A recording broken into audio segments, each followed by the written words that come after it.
Olá pessoal, aqui é o professor Fernando. Eu estou aqui para explicar para vocês os exercícios 3, 4 e 5 do PET 2, volume 2 do PET do segundo ano. Tá? Então, a gente vai estar fazendo juntos aí esses 3 exercícios que foram os que o pessoal pediu que estava tendo mais dúvida aí. Então, vamos lá. A questão número 3, ela diz o seguinte: uma pessoa deseja observar por completo um prédio de 101 metros de altura num espelho plano de 1 metro situado a 50 metros do prédio. Qual a distância mínima a que a pessoa deve ficar do espelho?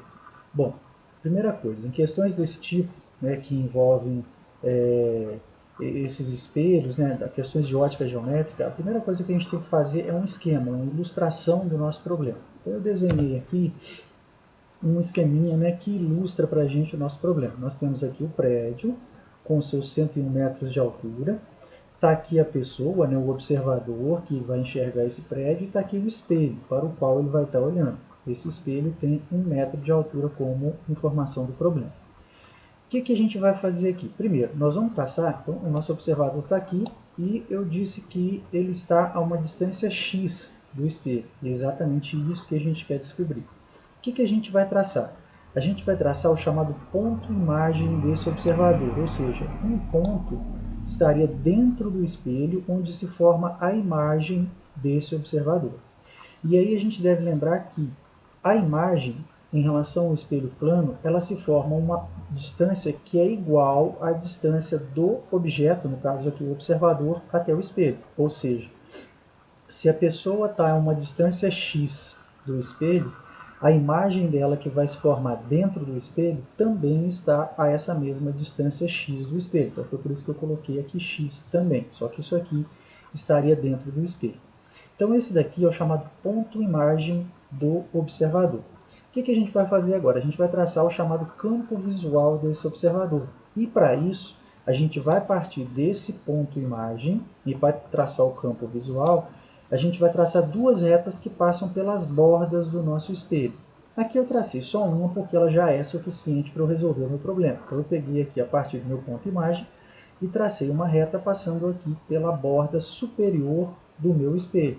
A segunda reta, para eu determinar o campo visual desse observador, eu teria que partir do ponto imagem e traçar uma reta passando aqui pela borda inferior do espelho. Tudo que tivesse dentro ou entre essas duas retas é o chamado campo visual. A pessoa vai conseguir enxergar olhando para o espelho. Nesse caso aqui, não tem necessidade de a gente traçar a segunda reta, basta a primeira. Então, fazendo isso, traçando essa reta, aqui ficou aproximada, claro, meu ponto imagem aqui eu marquei, mas ficou aproximadamente ali. Então, traçando essa reta que passa pela borda superior do nosso espelho, a gente vai observar que se formaram aqui dois triângulos. Um primeiro menor, que seria aqui do espelho até o ponto imagem, e o outro maior, que seria desde o ponto imagem até lá no prédio. Então eu vou separar esses dois triângulos que a gente tem ali. O menorzinho, tá? Seria esse daqui, desde o observador até o espelho, desde da imagem do observador, melhor dizendo, até o espelho. Então seria esse triângulo aqui. Aqui embaixo é x, que seria a distância do espelho até a imagem. E a altura é a altura do espelho, que é 1 metro. O segundo triângulo, que é o triângulo maior, que é esse daqui, formado entre o prédio até a imagem do nosso observador. Então ele mede 101 metros de altura, que é a altura do prédio, e a distância do prédio até a imagem do nosso observador vai ser 50 metros, que foi dado aqui no problema. Ele fala que a distância do prédio até o espelho é 50 metros, e mais x, que é a distância do espelho até a imagem do observador que está se formando lá dentro dele. Então por isso que aparece 50 mais x aqui embaixo. 50, que é a distância do prédio ao espelho, mais x, que é a distância do espelho até a imagem do observador. Então a gente tem esses dois triângulos aqui. O que a gente vai usar para resolver esse problema? Semelhança de triângulos. Lembrando lá da matemática, quando a gente tem dois triângulos semelhantes, a gente pode montar razões entre os lados correspondentes e essas razões são sempre iguais. Ou seja, se eu pegar esse lado aqui do triângulo menor sobre o correspondente dele aqui no triângulo maior, isso tem que ser igual a esse lado aqui sobre o correspondente dele no triângulo maior. Então é isso que a gente vai fazer aqui, ó. Usando a semelhança de triângulos, a gente vai fazer x sobre o correspondente dele aqui no triângulo maior, que é 50 mais x, e isso vai ser igual a 1 sobre o correspondente dele aqui no triângulo maior, que é 101. Então fica essa igualdade. Daí a gente vai multiplicar cruzado, x vezes 101 dá 101x, 50 mais x vezes 1, 50 mais x. Esse x que está aqui somando, eu vou passar ele para o lado de cá subtraindo, então fica 101x menos 1x, o 50 permanece, 101x menos 1x dá 100x, que é igual a 50, daí é só passar esse 100 para cá dividindo, então fica x é igual a 50 dividido por 100, que é igual a 0,5 metro, meio metro. Ou seja, essa distância que a pessoa precisa ficar do espelho para ela conseguir enxergar completamente o prédio através desse espelho seria meio metro. Tá? Ou 50 centímetros, né, se a gente fosse transformar. A questão número 3 está aí, uma questão que envolve, que usa, né, a semelhança de triângulos na sua solução. Próxima, questão número 4. Bom, essa questão número 4 é um detalhe que o material não falou nada. Ele falou de espelhos esféricos, mas ele não citou, não trouxe aí, né, quais que seriam esses raios notáveis, nem para o espelho côncavo, nem para o espelho convexo. Então é bom que nessa questão número 4 a gente vai conhecer quais que são esses raios notáveis. Então ele diz assim, desenhe os raios notáveis ao incidir em espelhos esféricos côncavo e convexo. Primeiro, o que são esses raios notáveis, pessoal? Raios notáveis são alguns raios de grande importância na representação das imagens dos espelhos esféricos. São 4, na verdade, os principais aí. Com esses 4 raios notáveis, a gente consegue desenhar a imagem de um objeto qualquer em frente a um espelho côncavo ou um espelho convexo, independente de onde ele estiver. Tá? Então a gente vai ver que para espelhos côncavos, né, a imagem que esse espelho forma depende de onde o objeto está. Na verdade, a gente vai falar sobre isso na questão número 5, que a gente vai conhecer os raios notáveis e depois a gente vai ver as características dessas imagens lá na questão número 5. Mas, já adiantando, para um espelho côncavo, a imagem que ele forma de um objeto depende de onde o objeto está. Para o espelho convexo, não. O espelho convexo, independente de onde ele estiver, a imagem é sempre virtual, direita e menor. A gente vai entender isso daqui a pouquinho. Bom, vamos lá então, para a gente representar, para a gente conhecer aqui esses raios notáveis. Vou fazer aqui para o espelho côncavo e convexo ao mesmo tempo, tá? Para cada um deles aí. Então aqui primeiro, o primeiro raio notável. Todo raio que incide paralelamente ao eixo do espelho vai se refletir na direção do foco. Então primeiro vamos definir aqui. Em qualquer espelho, seja ele côncavo ou convexo, a gente tem 3 pontos principais. O vértice, que seria aqui esse ponto onde o eixo do espelho, que é essa linha horizontal, corta o espelho, então aqui é chamado vértice, o foco e o centro de curvatura. Tá? Esse centro de curvatura seria o raio da esfera que originou esse espelho. Então, por exemplo, se eu pensar aqui numa esfera, né, cada espelho esférico ele pode ser entendido como sendo obtido aqui, como corte de uma superfície esférica. A gente tem uma bola refletora aí e a gente cortou aqui uma parte dela. Então, esse raio da esfera que originou o meu espelho, seja ele côncavo ou convexo, né, é esse ponto aqui, né, ponto central da esfera é o centro de curvatura do espelho. Então, esse C que aparece aqui seria aqui o centro da esfera que deu origem ao meu espelho. Então, essa distância de C até V seria o raio da esfera. A metade dela seria o ponto onde está o nosso foco. Então, esse F aqui é um ponto que divide o raio da esfera que originou o meu espelho ao meio. Tá? Então, esses são os elementos que vão aparecer nos dois espelhos aí. Vértice, o ponto onde o eixo principal intercepta o espelho. O foco, que seria aquele ponto que divide essa distância entre o vértice e o centro de curvatura exatamente ao meio. Bom, primeiro raio notável. Um raio que vai incidir paralelamente ao eixo principal do espelho e vai refletir passando pelo foco. Então esse é o primeiro, tanto no espelho côncavo quanto aqui no espelho convexo. Qual que é a diferença? No espelho côncavo, quando esse raio incidir aqui, o feixe de luz vai incidir e vai voltar. Então aqui no foco a gente tem luz realmente passando, tá? Diferentemente do que acontece lá no espelho convexo. O raio paralelo ao eixo principal, ele vai incidir no espelho e ele vai refletir. Só que aqui o foco está lá do outro lado. Então, na hora que esse raio refletir, é o prolongamento dele é que vai passar lá no foco. Então, não existe luz, de fato, passando aqui pelo foco. Tá? É só o prolongamento do raio refletido ali. Tá? Então, esse é o primeiro raio principal. Incide paralelamente, reflete passando pelo foco, seja o próprio feixe de luz no espelho côncavo ou o prolongamento daquele raio refletido no espelho convexo. Segundo raio principal, incide passando pelo foco, reflete paralelamente. Não está aqui, ó, no espelho côncavo. O segundo raio principal, o raio notável, incide passando pelo foco, reflete paralelamente. De novo, a gente tem luz passando aqui, no espelho côncavo.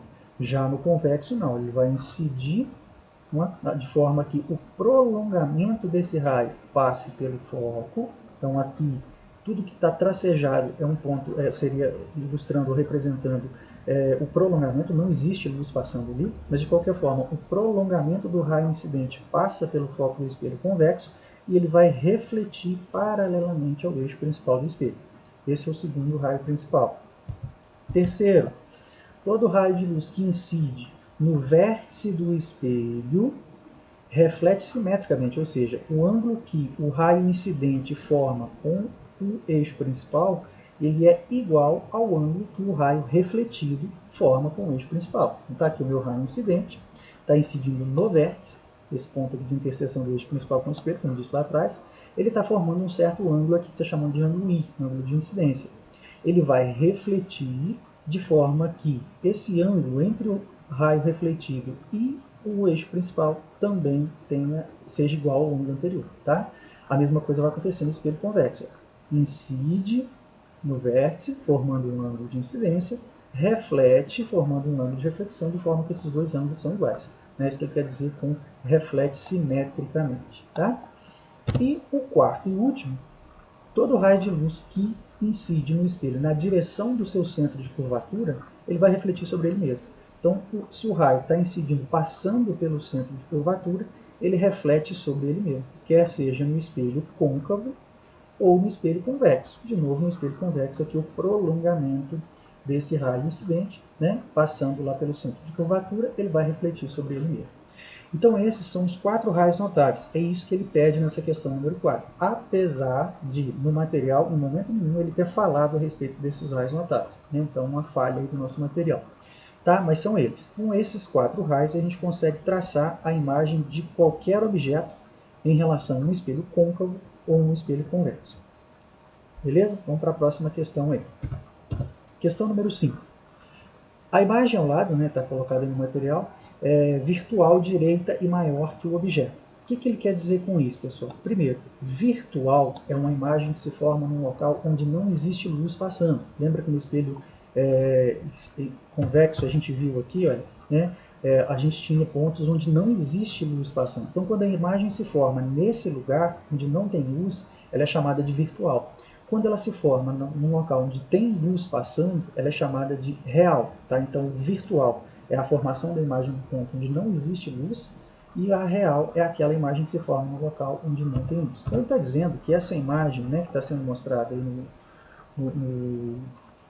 ao lado no exercício, ela é uma imagem virtual, direita, ou seja, ela não está de cabeça para baixo, e é maior que o objeto. Essa imagem foi formada por um espelho côncavo, em que o objeto, a mão de uma pessoa, está posicionada entre o foco e o vértice do espelho. Né? Lembrando, vou traçar aqui um espelho côncavo. Tá? Então, aqui está o vértice, aqui embaixo. Aqui seria o foco e aqui o centro de curvatura. Ele está dizendo que para formar essa imagem virtual direita e maior no espelho côncavo, a mão da pessoa teria que estar aqui, ó, entre o foco e o vértice do espelho. Assim, como na imagem ao lado, faça a representação utilizando os raios notáveis das imagens formadas no espelho côncavo quando o objeto é colocado em cada um desses pontos. Antes de passar para lá, gente, para mostrar para vocês esses raios, essa construção da imagem, eu queria aproveitar esse esqueminha que eu montei aqui. Ó. Como eu disse, no espelho côncavo, a imagem que vai ser formada depende de onde o objeto está colocado. Então a gente vai ver 4 posições. O objeto pode estar antes do centro de curvatura, sobre o centro de curvatura, entre o centro de curvatura e entre o foco e o vértice. Entre o centro de curvatura e o foco, desculpa, sobre o foco e entre o foco e o vértice. Em cada uma dessas posições, as imagens têm características diferentes. O exercício aqui pede as 4, tá? Antes do centro, sobre o centro, entre o centro e o foco e entre o foco e o vértice. A gente vai ver daqui a pouquinho.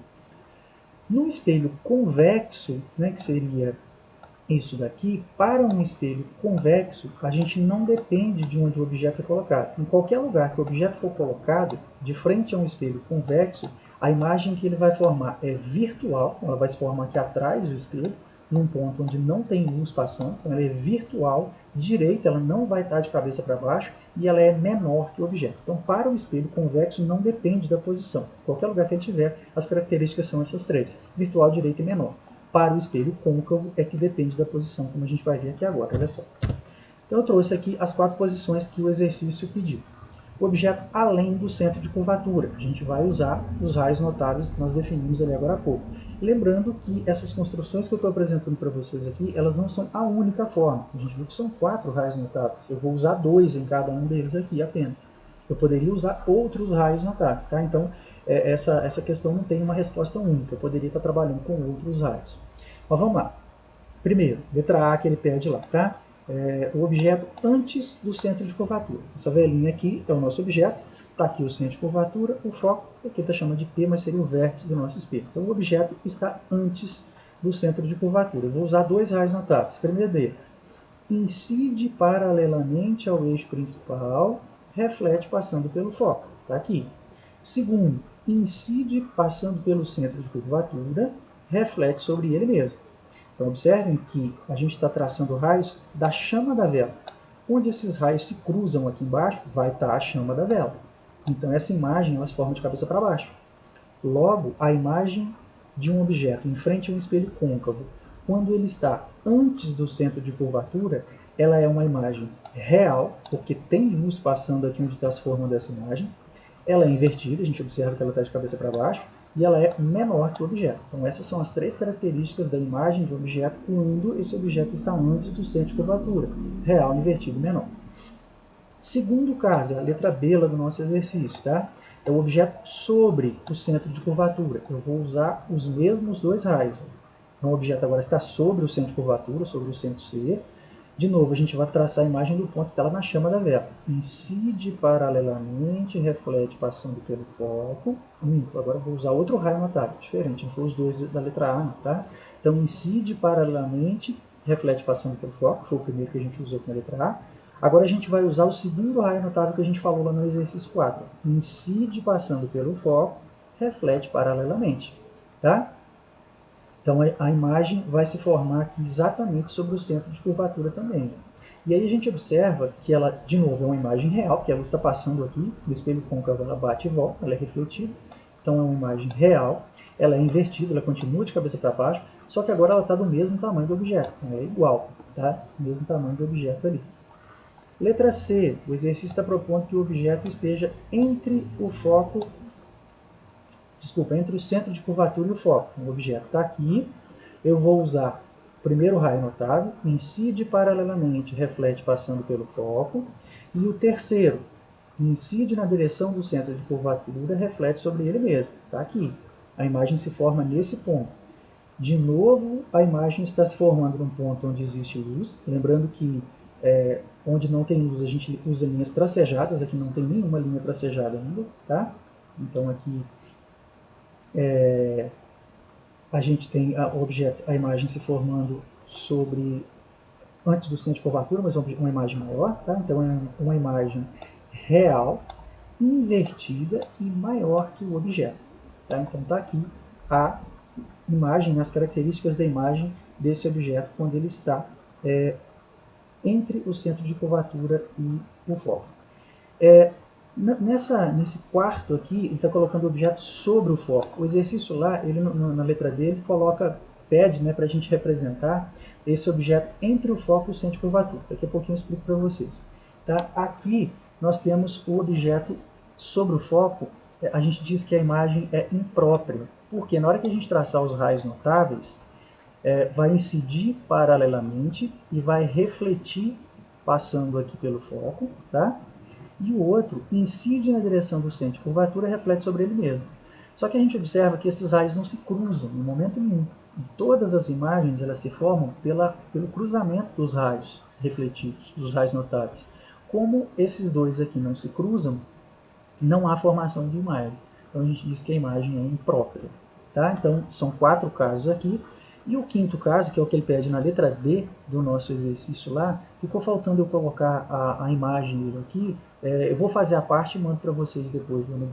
Tá certo? Então esses eram os 3 exercícios que a gente já havia proposto estar explicando aí. A letra D eu vou estar enviando a parte lá depois no grupo. Beleza? Um abraço, até a próxima. Espero ter ajudado aí.